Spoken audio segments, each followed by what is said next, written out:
So today we are going to be having the panel called Having Pride in Your Community. Very excited. A little bit about the agenda quickly. We'll start with the welcome, then we'll move into the panel. We'll open up for live audience Q&A, and then the event will wrap up at the top of the hour. Okay, let me get my bearings. Perfect. All right, I said this before, but it is icebreaker time. So for everyone who is just joining us now, please let us know your name, where you're tuning in from, and what is a recent movie you've watched that you'd recommend.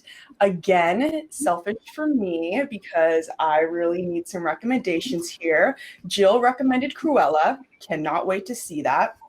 Kambre recommended Over the Moon. Did not know that was Disney animated. And Malcolm recommended Palm Springs. So drop in chat right now what you think I should be watching next. All right. And some virtual guidelines for today. Always have these. Just want to quickly run through. To chat with fellow attendees, please use the general chat tab. If you have any questions for the panelists throughout our conversation, please ask those questions using the Q&A tab that is located one over to the right. In that Q&A tab, you are able to upvote questions you want asked. I will be checking that. So if you have a question that you think you want asked, just go ahead and pile on those likes, and I'll be sure to get to that first. Please close any distracting applications. Note, this event will be recorded. It should be recording right now. And a pro tip, Bevy Virtual works best with the most updated version of Google Chrome. Trust me, I've learned this the hard way. So if you need to quickly log out, I got a couple more minutes of speaking, and then we'll get to you'll get to be here for the entire panel. All right, our goals for Cmx Hq Events. First is connect, so meet other like-minded community professionals. The second is learn. Get one actionable thing you can implement today. And I know today you'll be getting more than one. I don't know how many, but we'll count them. 3, advocate. Grow the community industry. We're all here to learn and just grow and just build up on this industry. So let's do that. Cmx events are powered by Bevy, a software company in the business of building and scaling communities. All your touch points so far have been on Bevy, from the RSVP page, the event landing page, and also the super sweet platform that you're on right now. So here it is. The team is committed to growing and advocating the community industry, and we couldn't be more excited to support our partners. Go to bevy.com to get more information and grab a demo. All right, enough about me. Let's get to it. It is panel time. Really quickly, this is a discussion with seasoned practitioners who will share insights on how they've helped create inclusive spaces for the LGBTQ+ community and talk about their experience building these spaces. We will hear about their unique journeys, challenges along the way, and get tips on how to build inclusive communities. Today we have with us Kambre Glover, online community manager at KaMedia. We have Malcolm Ribot, co-founder at Prideful Hearts. Yes, he is outside at the beach right now. We can all join him. And then we have Jill O'Sullivan, community manager at Her Social app. Give me a wonderful round of applause in welcoming our panel. Yay! All right, let me stop my screen share and we'll get this going. I'm going to let everyone introduce themselves first. So let's go ahead and begin, which is the first opening question, right? All right, Kambre, can you introduce yourself and let us know how you got started in community? All right. Hello, everyone, and thank you guys for having me here. I am the founder of KaMedia. We are an online community management business, and we love working with women entrepreneurs to build their communities and really help them connect with their audience better. I got started with community by someone. I used to do social media management, and someone reached out to me on Instagram and asked me to manage her Instagram community. And I was like, this is a thing. Like, I was so confused. I was like, am I being scammed? Like, what is going on? So I started doing that. I started working with her, and she had like at least 100 comments a day. And she is very strategic about responding to every single comment with the person's name. So that is how I got started with community, doing that. I eventually got exhausted from doing the social media engagement because it's a lot. But now I do manage more private communities. Awesome. Great. And Jill, how about you? Can you please introduce yourself and let us know how you get started in community? Sure. Hi, everybody. Thanks for having me. And if you're watching it, thanks for being here. I am the community manager for the Her Social app, an LGBTQ dating and social media platform. I got started fresh out of college doing customer service and community support for an adult website, we'll call it that. And alongside of that, I was on the Her platform as a user, and they have a volunteer force of moderators who help engage the community, help keep it safe. And I was working on that team, and we had a opening for a community manager, and I started from the bottom, and now I'm here, and now I'm the community manager. So I'm very excited to be stepping up and having more to say about it, and I'm super happy to be here. Awesome. Thanks for joining us, Jill. I know such very interesting stories about how we all got into community. All right, Malcolm, you are next. Let us know about yourself and how you got started in community. Cool. Thanks for having me. My name is Malcolm, as she said. And about 6 years ago, I started traveling the country. At first to move to Hawaii to be with my ex-girlfriend, but then when that fell through, I still started traveling, and I didn't know why at first. Like, what I had planned, like a road trip before I was going to move there, and I just like to see the country, to meet other, like, oh, I'm FGM transgender also. That's important for this. And so I was reaching out to other trans men just to hang out at first, just to kind of meet people that I had been following for a really long time, that I looked up to, and that like were friends of mine, to meet them before I was going to go live on an island.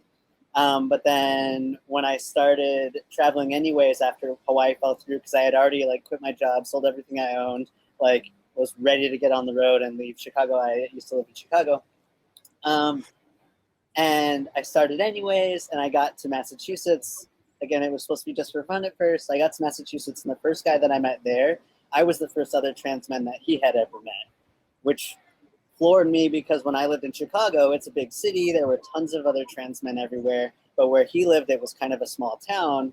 And so he didn't know anybody else. He only knew of people online. And literally the next day I met someone just 30 minutes from him, and they didn't know about each other. And then the next day I went to Boston, and it was just like Chicago, and there were tons of trans men there. So just over time, I kept traveling and meeting different trans men.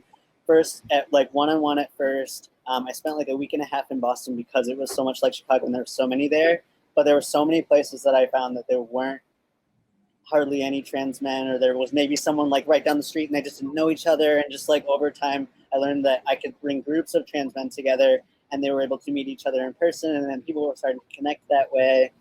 And then I became the FTM traveler, and like have now since been to 49 of the 50 states doing this work and bringing groups together, with Hawaii, ironically, like, and poetically, to return to actually do that work there, because when I was there, I didn't know this was what I was going to do. So yeah, that started 6 years ago, and I haven't been able to travel much with the pandemic, but I plan to continue doing that once, you know, we're traveling again. So like, I'm hoping that things will start up again. And now I also work with the Venture Out Project. We partner. I've done a road trip for them and connecting queer folks out in nature and doing like backpacking trips and excursion trips. And I also work with trans youth camps, which helps bring trans youth together. And I'm actually doing one in person in Oakland in a couple weeks. And I've since also now co-founded a design agency with my best friend called Prideful, where we fully employ only queer and trans folks, and we work exclusively with like queer and trans businesses to help uplift and like rebrand and brand and help folks like up level their businesses. So. Love that. Thank you so much for sharing that, Malcolm. And we know you have the travel bug. Yeah, I'm so excited to be traveling right now. I know, right? Aren't we all? Again, Yeah. everyone, for those who don't know, yes, he's on a beach. Yes, we're all jealous. Yes, I'm in a dark room right now, wishing I was where Malcolm was. But, you know, that's besides the point, right? You all, let's go ahead and move into these questions now. All right. So the first question to kick us off, Malcolm, is going to go to you. Again, this will be a round robin because I definitely want to hear everyone's response. What does Pride mean to you, and how can people celebrate it? So I feel like it's a pretty multifaceted thing, and it means something different for everybody, which is a pretty amazing thing about it too.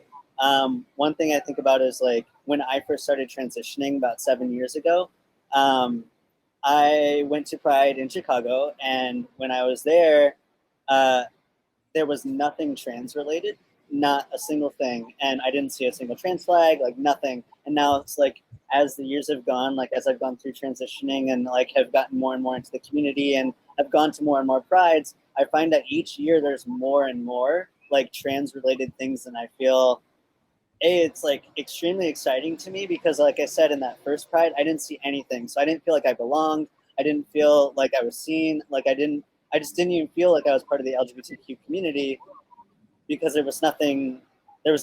Like even in our community, there was nothing. So just seeing like more and more trans things as the years go by, like seeing people's, I see like moms out there with like say free mom hugs and with signs that say like this, I'm proud of my trans son, and like her son is like standing next to her, like that, like it brings me to tears. And I just, so like it's in many ways it's very much a celebration for me, and it's like a time when I feel like I can be like openly and outwardly myself in so many spaces. And I can just like wear rainbows and like wear trans flags, and like that's like what a lot of people are doing, and it's like safe and like and it's just it's freeing, and I feel more and more like I belong the more I see it. So like even when like corporate places like have like I was at a Starbucks the other day, and there were rainbow flags and a trans flag hanging in Starbucks, and just seeing that, I was just like, this is a international business, and I'm seeing a trans flag when 7 years ago I saw nothing trans related. Like, so this is internationally visible now. So like to me, it's just like it feels so like I feel welcome. Like I said, I feel like I belong more, and like I feel seen and like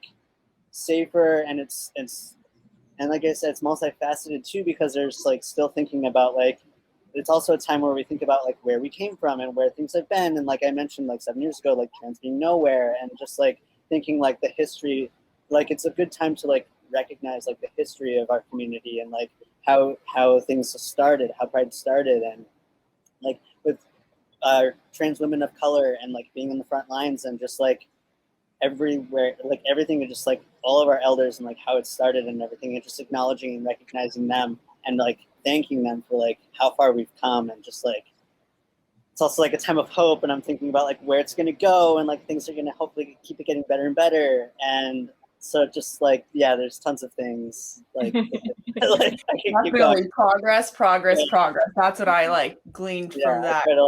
Right. Yeah, definitely. 100%.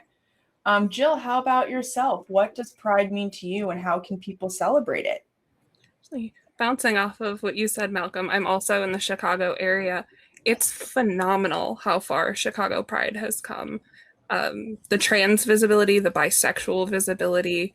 I identify as pansexual, and there was no visibility for that, like even bisexual. And now there's all sorts of flags and floats, and it's so heartwarming and welcoming. And you're right, you feel seen and part of the community, and it's so great. Me personally, pride means being able to love and be myself unapologetically. It means looking, like you said, where we've come from, figuring out, taking this time to come together and figure out where we need to be, because we can always go further. There's always going to be another fight, battle, another bill, something to work towards. And, you know, whatever that means for you, if it's wearing your rainbow flag, if it's just holding your partner's hand at Target because you can, like little things that other people might take for granted. It's donating to LGBT causes, which you should do not just in June, but especially in June. And especially for those who might still be in the closet or, you know, can't come out because it's not quite safe yet. It's important to know that loving yourself is enough. That is still pride. It's okay to have pride in yourself. You come out when you're ready, and we'll be here with hopefully the right flags and happy to see you. And hopefully that's part of our progress together. I love that, Jill. Thank you so much for sharing. And then Kambre, how about you? What does pride mean to you and how can people celebrate it? Pride to me is all about acceptance. I grew up in a very, very religious family, so that wasn't really a thing. Gratefully, when I was in high school, 2 of my cousins had come out, so that kind of made the way for me. But unfortunately, when they came out, I was a little judgmental because religion is, you know, my background. I had pushed it so down in myself that it was hard for me to accept that them actually accepting themselves. So once I was able to escape Oklahoma and, you know, move to North Carolina to go to college, I was able to find my true self and like accept everything and connect with those cousins again and kind of bring it full circle. And now we're like the closest in the family. So it's really great. And I think everybody has an opportunity to show your loved ones that you accept them and love them for exactly who they are, not in spite of who they are, but for exactly who they are. And that's how I think people can do pride. I love that. Thank you so much for sharing that, Kambre.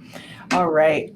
So moving along here, what are the challenges of building an LGBTQ plus specific community? If you had to start over from scratch, knowing what you know now, what would you do differently? Jill, would you like to start us off? Sure. I think one of the biggest challenges is keeping it safe and supportive for everybody. That means everybody. There's so few places, both digitally and physically, that are designated, you know, safe spaces for LGBTQ folks, especially in COVID, where a lot of people are turning to the internet, turning to apps. And it's so vital to keep it safe and supportive so that people who are in the middle of nowhere, Oklahoma, can get, you know, the connection and community that they need and that they feel okay about it. And like the her community has a 0 tolerance policy for anything phobic or anything disrespectful, or anything that even comes close to hurting another person for that exact reason. You know, just because you might be in the queer community doesn't mean it's okay to discriminate against other folks who don't identify as you. And that goes for, you know, any label or unlabeled person in our community. It's important that everybody feels seen, feels invited, feels welcome, no matter if they have it all figured out or not. And that's so important and so difficult, but worth it. So absolutely worth it when people feel like they've come home. It's a great feeling to see. If I had to start over again with what I know now, I would say that the future is fluid and that's okay. Back going along with the 7 years ago, it's not that things didn't exist, but we maybe didn't see non-binary or gender fluid or things like demisexual, things that have blossomed with time as they become more visible. And it's really easy to start at the beginning and say, this is a gay app and it's for the gays. But that's not enough anymore. There's so many representations of people and who they are, and each one of them is so valid and so beautiful. And change is scary, and it can be hard to keep up with. But I think going in with a mindset of, hey, the future is changing and that's okay.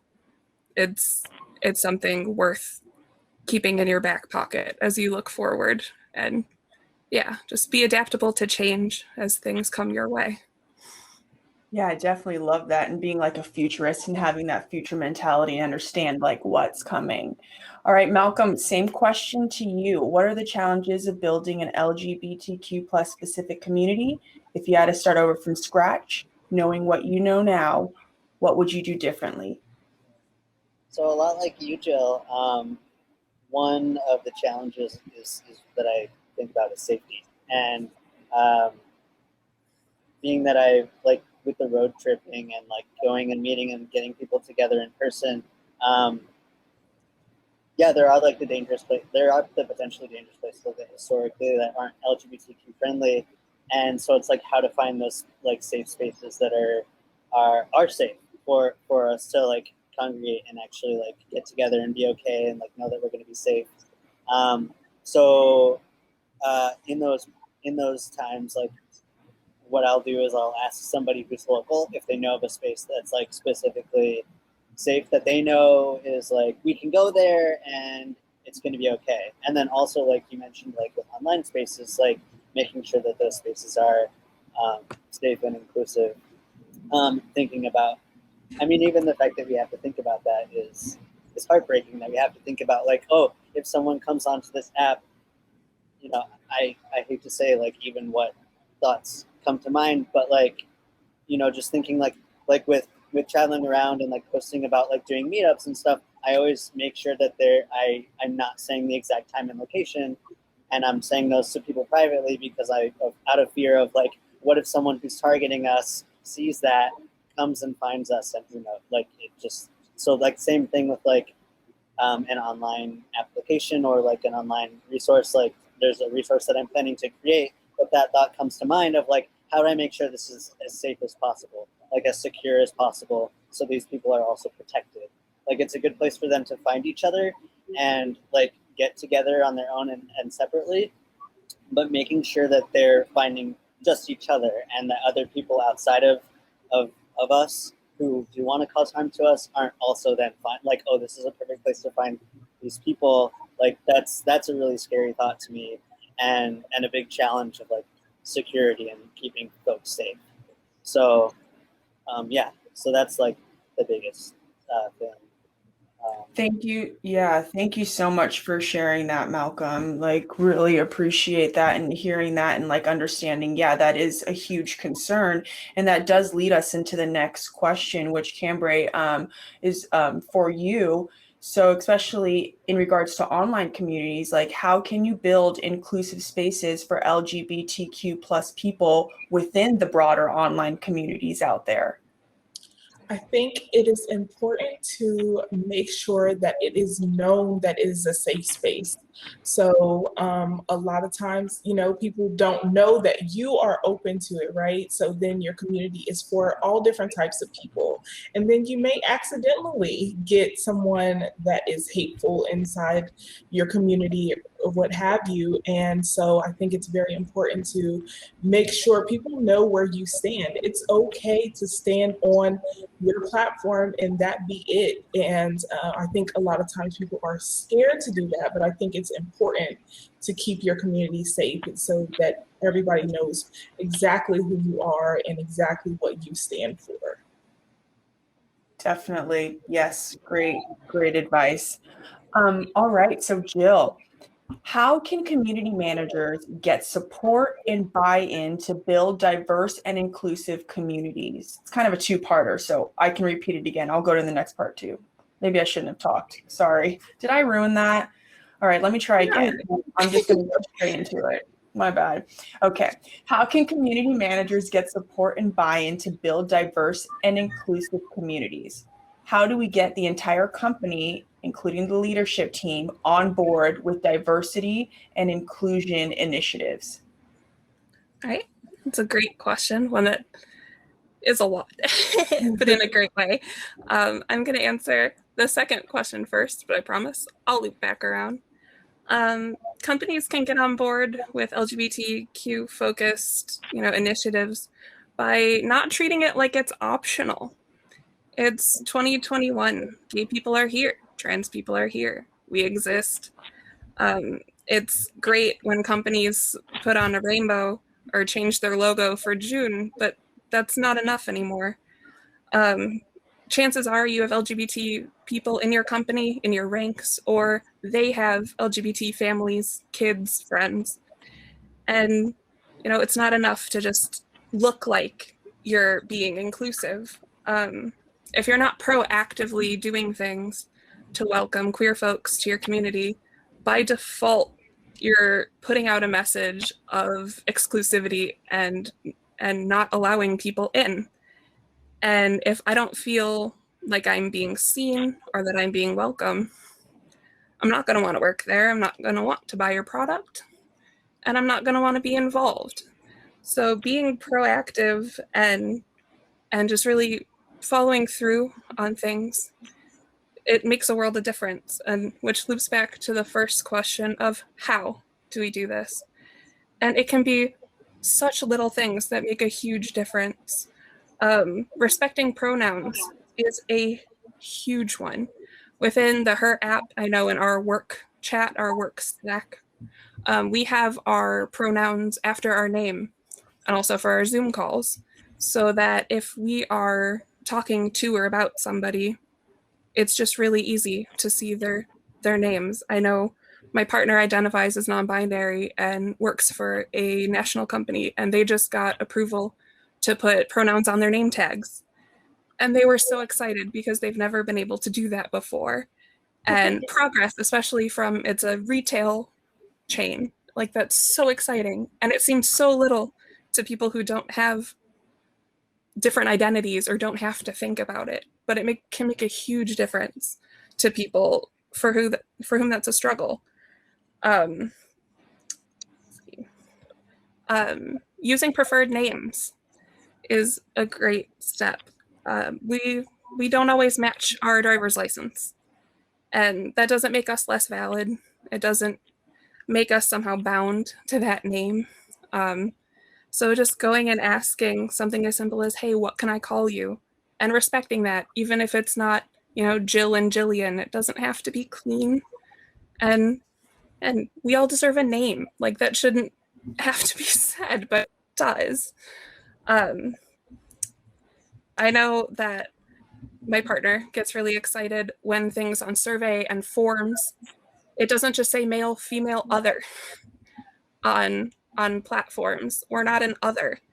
Leave the space blank to fill it in yourself if you don't want to list a dozen things. Mm-hmm. It's little things like that you might not think about as being exclusionary, but like they are. And you don't realize it until you're looking at that form like, ugh, like we're doing this again. But it can go to bigger things that, again, I'm very fortunate that Her is forward thinking in a lot of these things. So I'm fortunate that I don't, have this problem with a lot of things, but inviting queer partners to parties. My partner worked for a fast food chain. I was not invited to their Christmas party because I could have been faking my queerness just to go to this Christmas party. Boyfriends were allowed, so it wasn't just marriage. But I was really hurt, and I just wanted to go to a Christmas party with my partner. Like, that's all I wanted. And to think that I was faking my identity, and at that point, like 7 years together, to get free chicken strips is so angering to me. That make sure you're going out of your way to include people. More serious things like take same-sex sexual harassment seriously. Don't brush it off because, oh, it's two girls. Like that's not helpful. It's not helpful to females, femme and identifying folks. It's not helpful to queer folks. It's not helpful to anybody. And it goes everything in between, little to big, but listen to people when they tell you something's wrong. If a queer person tells you, hey, that's not cool, or this is insulting, believe them.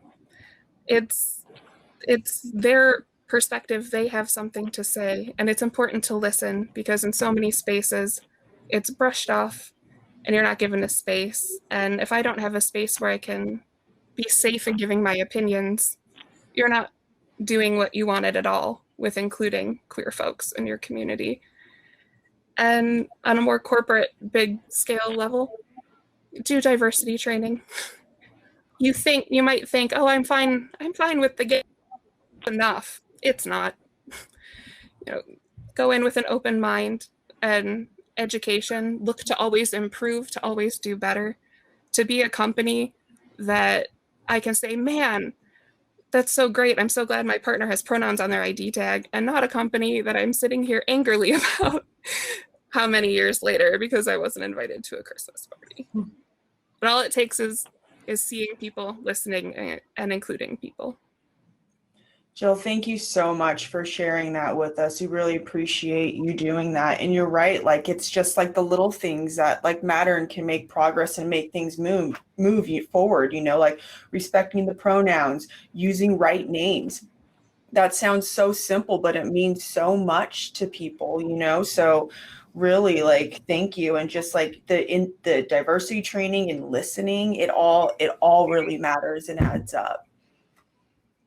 All right, so moving along here, Malcolm, being a part of the LGBTQ plus community, how do you want your allies to support building and fostering inclusive communities? Yeah, I feel like some of this goes with what you said, Jill.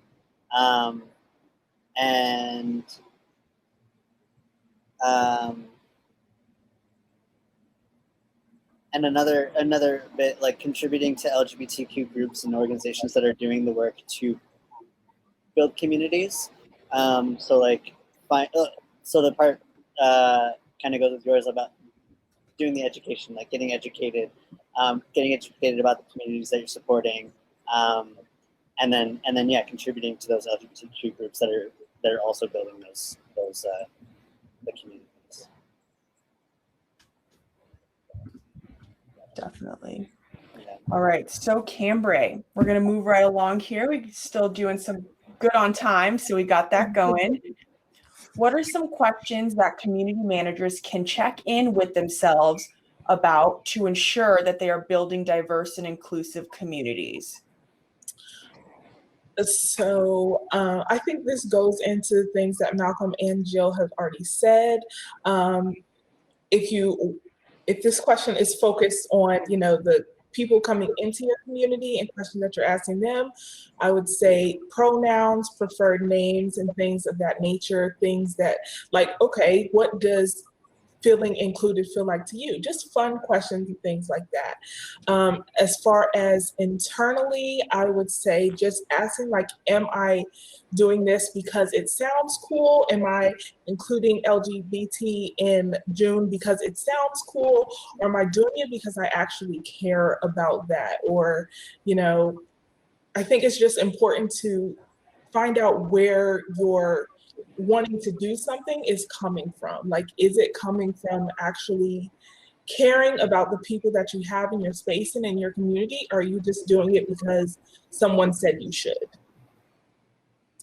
Definitely. And optics is a big thing right now, and that's something that we are moving away from and more into the understanding. And like Malcolm, same question to you. Would love to hear your response. What are some questions that community managers can check in with themselves about to ensure that they are building diverse and inclusive communities? Sure, yeah. So the main question that comes to mind is, are you ensuring you're creating intersectionally accessible and affirming spaces? So for examples like financially accessible, some folks might not be able to afford to go to different events and like things like that. So some solutions are offering applications and opportunities for scholarships, opportunities to sponsor others. I've seen organizations do that where they'll let other people sponsor other people, so they'll pay their way or like donate to pay someone else's way. And so they know they're donating, and then that company will then give it to somebody who needs it. And then accessible for folks with differing abilities. So creating and posting content where a reader is available or a reader is usable. So like for instance on like Instagram, where you're posting your picture and then the first comment being image description, and then you write out what the image is, and then that's where like a reader, like the tech piece, a reader goes through and will read it for people who need that. And then also being able to, also hiring an interpreter as you're able to for events that you're holding. Choosing and creating and gathering event spaces that are wheelchair accessible, those types of things.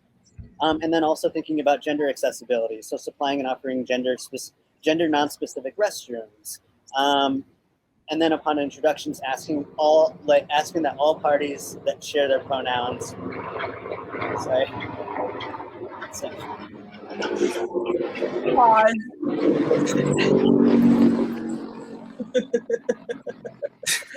We're not jealous at all, Malcolm. Do I need to repeat myself again there? No jealousy from me in Seattle. But you're on a roll here, so we need you to continue once we can focus again. So yeah, creating spaces that are gender accessible. So like I mentioned, supplying and offering gender non-specific restrooms, that can go a long way.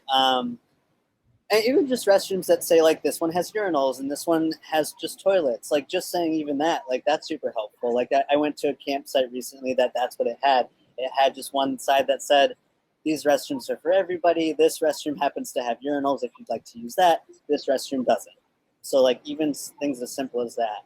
And then upon introductions, like asking all parties to share their pronouns if they are comfortable doing so. This helps to normalize sharing the pronouns and may help potentially lessen discomfort and fears around coming out or being outed, and feelings of also, like Jill mentioned, feelings of being other, right? Like we don't want to feel like an other. So if we have everybody do that, it'll help normalize it. And like, yeah, normalizing pronouns just generally, as we've seen, like it's happening more and more, and like Zoom, and like think people are starting to do that more and more. So continuing to do that. And at the beginning of like, maybe you're having an event, like I work with a company called the Venture Out Project, and we get in a circle before we go on a hike, and we all just go around, say our pronouns, if, like I said, if we're comfortable. And that's another thing, making sure that people are comfortable doing that. Just like bringing up that question, or just saying that when you're saying like, hey, we're all going to share our pronouns, kind of like, share by example, and then just like let people know that that's an option. And it also helps create affirming and safe spaces where folks can feel a sense of belonging just doing that, right? And then using gender non-specific language when referring to regularly unnecessarily gendered things, right? Like those kinds of things too. And then, yeah, doing things, yeah. And at the end of the day, we all just want to feel welcomed and that we're safe to feel like we belong. I love that. Thank you so much for sharing all of that, Malcolm. Like I wrote down the best checklist right here, for me to check in with myself for like our major event, our conference, Cmx Summit, like just a nice little list that you provided where I can just make sure that I'm checking in with myself too. So that was absolutely wonderful. Thank you for sharing all of that. Yeah, you're welcome. My pleasure. All right. So now to the next question, Jill. We'll start with you first, and then we'll go to Kambre. What would you say is the most difficult part of implementing a DEIB program or community initiative? I think the most difficult thing, and it kind of goes back to something else we talked about, is keeping up with the times. It can feel very harrowing. And whether that means newly arising issues, social issues, protests, things like that, or identities that are becoming, more known, more mainstream. It seems in a great way that there's something new every day that even I am like, what is that?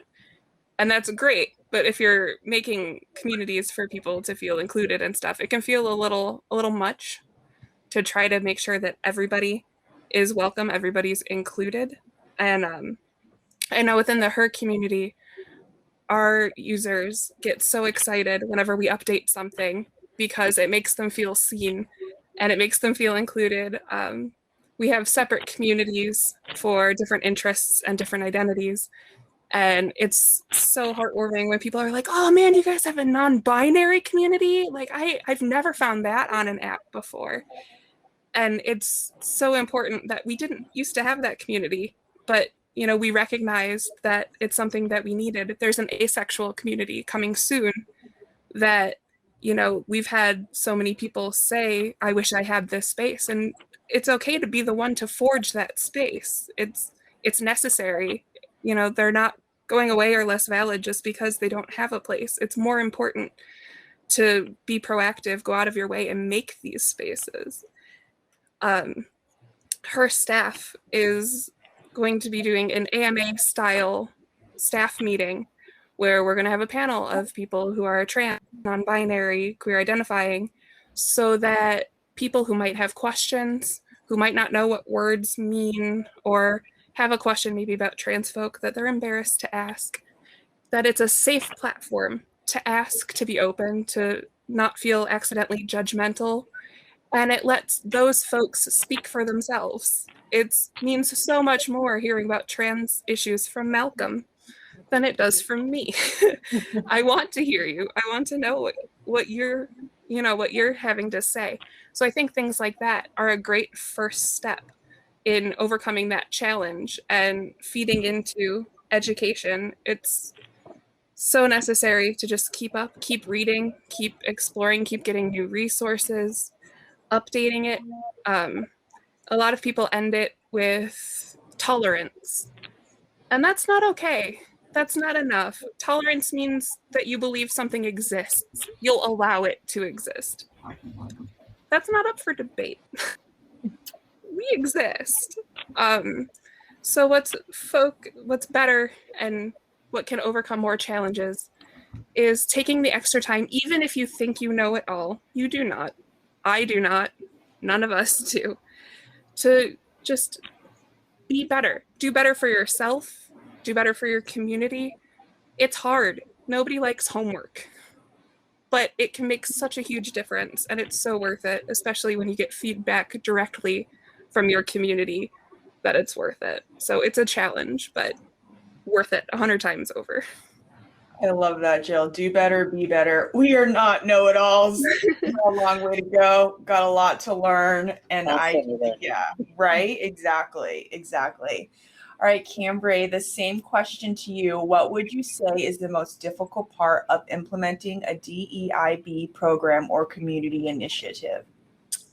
Okay, before I answer that question, I want to say, Jill, that is amazing that y'all have a space to ask questions, because even though I am part of the LGBT community, I do not have many friends who are. So I don't know the answers to all the questions. People ask me, I'm like, I don't know. I sit at home by myself in my business all day. I don't know, but I can find out. So I love that. Okay, so you said the most difficult part of building this type of community, right? Yes. The most difficult part, I would say, is knowing what is acceptable, right? So for me, I think a lot of times I'm like, I think this sounds right to post, right? Or I think this sounds cool. I think this sounds awesome.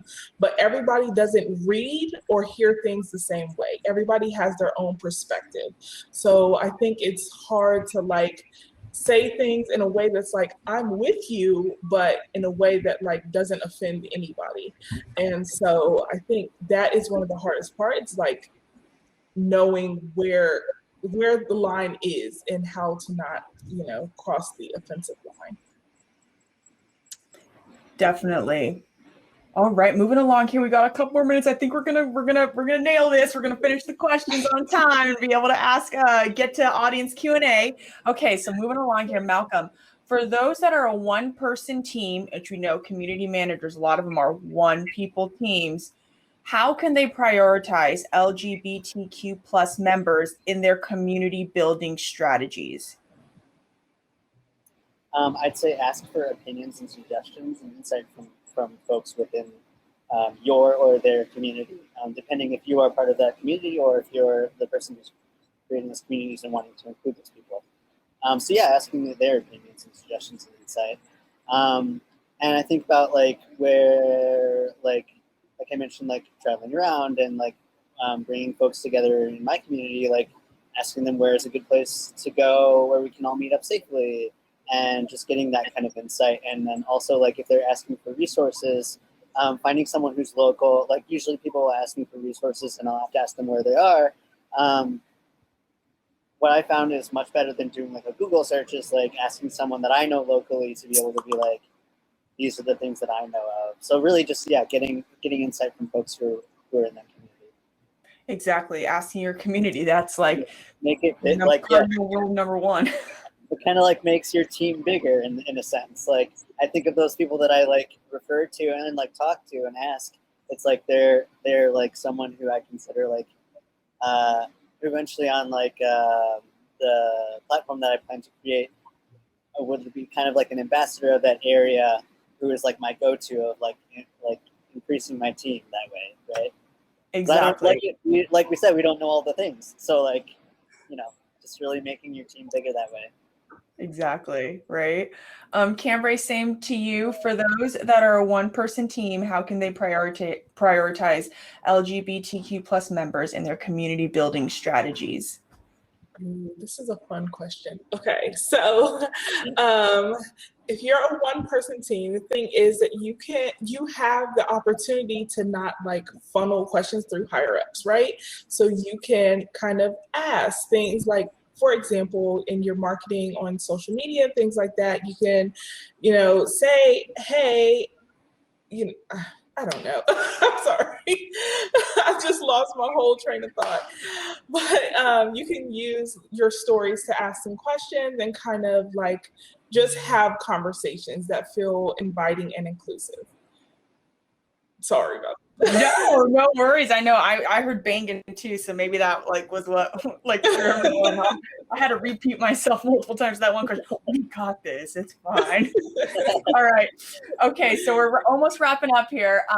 Malcolm, we'll start with you on this one. Is there a particular LBGTQ plus leader you look up to or model yourself after? Is there a book or resource you'd recommend for all of us here to learn from today? Yeah, so there's actually a good friend of mine. His name's Perry Cohen, and he runs the Venture Out Project. He's someone that I really look up to and really, really respect as a community leader. His leading style is really inspiring to me, and he's someone that I really like I said, look up to and like model myself after. He's patient. He's open to learning all the time, and he's open to suggestions. And he's just like really always very excited to like partner with other people that are doing the same things. So like outside of like a competitive mindset, it's like the opposite. Like he's like, oh, you're doing this like similar thing. Let's work together. Like let's like make things even greater and like awesome and just like I love him. So definitely my friend Perry Cohen. We're definitely gonna have to look Perry up. Yeah. Kambre, same question to you. Is there a resource you'd recommend? There is not necessarily a resource I would recommend. There's not one at the top of my mind right now, but as far as like a person that I really look up to, her style and her way of including people and like just being herself, is Sharon Beeson. She is a business coach. She was my business coach as well as a client of mine. And she was really great. Like her social media is absolutely amazing. And she is that person, whether she's on social media or we're in a business meeting. And so I really love that about her. And she brings that out of other people as well, which is excellent. Love that. And Jill, final question for you, or same question. Is there a resource you'd recommend for us to look into today? Absolutely. It ties in to somebody that I look up to. The reason why I'm at this lovely panel is Shayna Summers. She's a member of the Her Social App podcast team, Bad Queers. And I want to make sure I get her title right. The head of diversity, inclusion, and belonging at HubSpot. Everything I learned from watching her. She is so fiercely dedicated to intersectionality and POC communities and queer communities. Like, it's fantastic to watch her go. So I don't have a book as a resource, but I recommend, she was part of the Community Club Summit this year. and spoke on creating intersectional, inclusive, and intentional communities. And it's absolutely worth a watch. It's fantastic. And also worth checking out the documentary, The Lesbian Bar Project, which highlights why physical community spaces are so important. Sorry, one more time. Can you repeat that? Because I was going. Sure. I know you said Lesbian Bar Project? Yes, it's a short documentary that highlights why lesbian bars are closing and why it's so important to keep them and to keep a physical community for LGBT folks. Definitely going to catch that one up. All right, so we're at time, but I think I want to try to round robin quickly the last question. So Jill, we'll start with you, then we'll go to Kambre and Malcolm. What bite-sized advice would you give folks who want to build more inclusive communities? Listen. 30 seconds. Listen more. Educate yourself. Listen again. Follow through on the promises and be a company that you want to be. Wonderful. Kambre, you're next. I would say listen, but also be open, be opening to hearing and learning new ideas. Always be learning. I think that is one of the most valuable things you can put in anything, but mostly in a community that is always changing, always growing, learning about new types of people and the way that they like to be represented and things like that. Never stop learning. Malcolm. Yes, agreeing with both of you. Talk to folks in your community and be open to learning new ways to help folks feel safe, included, and feel a sense of belonging. Yeah. Love that. All right. So we do have a couple great questions here. I'm going to just start at the top of the list and we'll see how many we can get through. We have about 9 more minutes left and I'll just keep us on track. Okay. So first from Kunal, will we get access to this? All right. I already butchered that one. Yes, Kunal, we will get access to this recording. So sorry you had to leave. You probably already left, but yes, this will be mailed out to you. I was like ready. I was determined to do that with just such intensity. Woo! Okay, now I'm a little embarrassed, but next, Kunal, yes, I'm going to answer that live, boy. Okay, Tara. What are ways in which you create safety in your respective communities? Who would like to take that first? I can go first. Ways that I create safety, that was the question, right? Correct. Okay, so ways to create safety is, first of all, to have rules. I think it is important to have community rules where everybody can find them. If anybody breaks a rule or has a question about a rule or anything like that, refer to those rules. Always make them public. I think a lot of times the rules get lost in the post or, whatever. People get busy and just doing stuff inside the community. One of the best things I've helped my clients do is create the rules that make sense for the community. If there is no hatred in your community, make sure people know what that means to you, because, hatred to one person is not hatred to the other. So make sure that your rules are there and clear. Perfect. Jill or Malcolm, would either of you like to take that question? Yeah, I'll jump in. Absolutely. I think that hits the nail on the head. Community guidelines are so important. It's so important that people don't feel like their posts are being removed just because it's their post, or, God forbid, because they are a member of a particular community. We don't want anybody to think we're only taking down bisexual posts or anything like that. On the Her app, the community guidelines are accessible on the website. They're accessible in the community. We have a pinned post in each of our communities that sort of sums up the rules and links to the rules so that it's very in your face and all over the place, so that we have rules, and especially with things like, phobic speech, discrimination, racism, things like that, that it's zero tolerance and you shouldn't feel bad about that. It's important to keep people safe, even if it means, getting rid of posts, that's okay. And it's okay to do that, but making sure that the rules are accessible, that they're fair, that they're not hidden away, and making sure that they're enforced. So we have a team of volunteer moderators who work very hard and reference that guideline all the time to help us, and it wouldn't be nearly as safe without the team that we have now.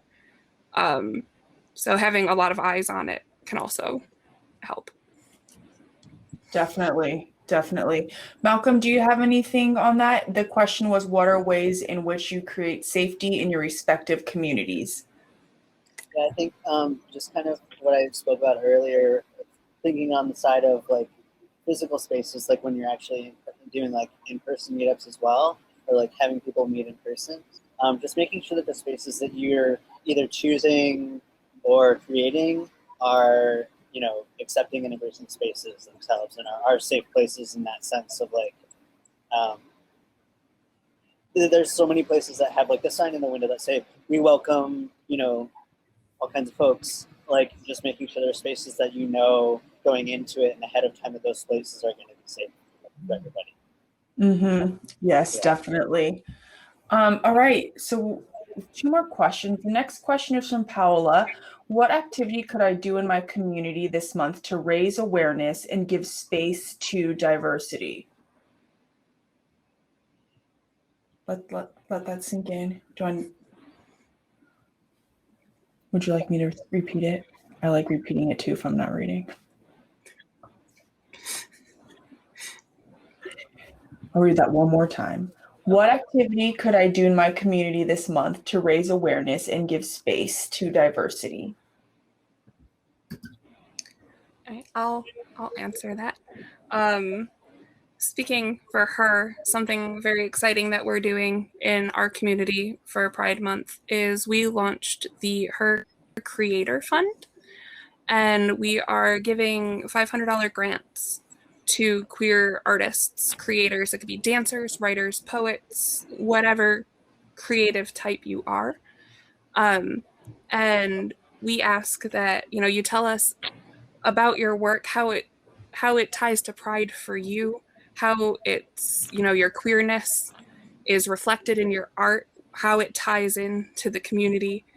And I think things like that are a great idea. Not only are you directly giving back to the folks who need it, especially, you know, COVID and 2020 is a mess, but also it lets those artists shine.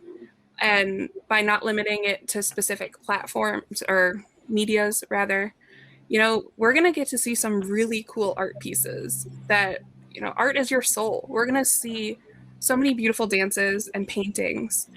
And I think it'll show such a huge amount of diversity. It'll tie into Pride, and it'll help highlight folks who should have highlighting. I think things like that are a great idea. Love that. Yeah, I agree with that. And just, yeah, like uplifting folks within the community, like sharing their voices and everything. Another thing I would say you can do is highlight different organizations and businesses that are owned by people of the LGBTQ plus community. I think that's a great opportunity to say, you know, these are the people that we support, and then also give people, you know, give them visibility, because a lot of people just simply don't know about them. It's not that they don't want to support them. So. Yeah, definitely. And that kind of ties in. I am in the general chat right now, and I see Satara has a question that I would love to kind of be as our last question in Kambre. It segues into that, especially when they ask about the tools and tips. But they work in children's media. Any tips for supporting our youth that may be ashamed or nervous about coming out? Or any tips for providing parents with resources and tools that they can use to support their children? That's great. I mean, I don't. It is great. Yeah, that's awesome. Oh, that's great work. Like, definitely, and especially like recognizing that and doing that now in children's media. Does anyone have any tips for that, or?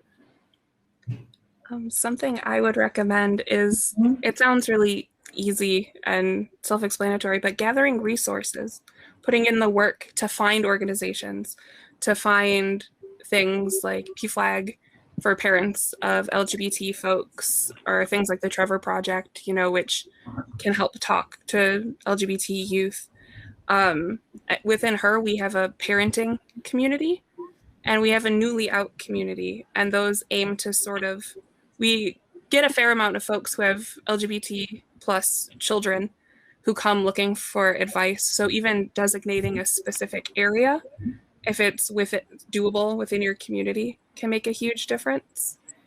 And because it's Pride Month, I will say Nickelodeon has been killing it with LGBT content. They've released a couple music videos, like Blue's Clues sang a song. One of the drag queens did a song that I saw this morning that explained the colors of the rainbow in the flag and what they stand for. And it was the inclusive LGBT flag, so it talked about trans and queer people of color. So even just keeping an eye out for, sometimes mainstream can surprise you and be inclusive. That's so awesome. Yeah, definitely. Oh, and Kim dropped in a reading list for you, Sitara. So there you go. Perfect. Well, thank you all so much for joining us today. This has been such a great conversation. And I mean, yeah, I'm walking away with all the tips on like how to be sure that I'm accountable and I keep myself like just constantly updated and like learning and make sure that all the events that we have, are inclusive for communities. So I cannot thank you enough for being here and joining us today. Thank you. Thank you for having me. All right. And everyone, yes, this event is recorded. So we'll be sharing the recording, and we'll also be turning this, with permission from the panelists, into a blog post. So if you prefer to read and digest your information that way, we'll be able to outline everything and have everything that was said here today on a blog. Thank you all so much for joining us. Hope you have a great rest of your day and talk soon. Bye.